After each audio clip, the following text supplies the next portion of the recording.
یہ جو کپورے ہیں بات چل پڑی ہے تو بتا دوں، امام ابو حنیفہ کے نزدیک یہ بھی جائز نہیں ہے.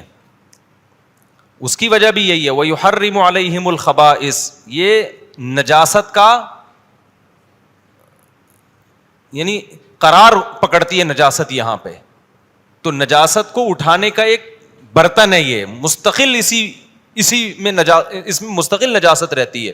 اسی طرح جو پیشاب گاہ ہے جانور کی، وہ بھی مسلسل نجاست کا ایک راستہ بنا ہے وہ. تو یحرم علیہم الخبائث میں البتہ امام ابو حنیفہ نے ایک احتیاط کی ہے، کیونکہ اس کا حرام ہونا اجتہاد سے ہے. قرآن نے خبائث کو حرام قرار دیا. اب یہ پورے طور پر خبائث کا لفظ اس پہ صادق آتا ہی نہیں آتا، تو چونکہ اس میں دیگر مجتہدین کا اختلاف ہے تو احتیاطاً اس میں حرام کا لفظ استعمال کرنے کے بجائے مکروہ کا لفظ استعمال کیا ہے. یہ بھی احتیاط ہے. تو آپ دیکھو کتنے مضبوط دلائل ابو حنیفہ کے، پھر بھی احتیاط کے دوسرے مجتہدین کا احترام ہو رہا ہے. اور آج دلائل ہوتے نہیں ہیں، اس کے باوجود اپنی رائے کو ایسے پیش کیا جاتا ہے کہ 100% یہی قرآن و سنت ہے، اور جو اس کے اگینسٹ چل رہے ہیں وہ بالکل قرآن و سنت کے خلاف چل رہے ہیں، وہ اندھے مقلد ہیں.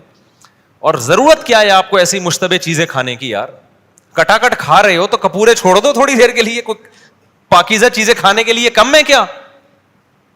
اور بعض لوگ چڑھانے کے لیے کھاتے ہیں، جا کے آرڈر کریں گے کپورے صرف اس لیے یہ بتانے کے لیے کہ ہم اس کو حلال سمجھتے ہیں. ٹھیک ہے، آپ کی رائے میں حلال ہے. تو اب جب سب لوگ بیٹھے ہوئے ہیں اور ایک ایسا کنٹری ہے جہاں زیادہ تر فقہ حنفی کو فالو کیا جاتا ہے، تو آپ باقی دوستوں کی رعایت کر لو یار، کچھ اور کھا لو، الگ کھا لینا گھر جا کے آپ.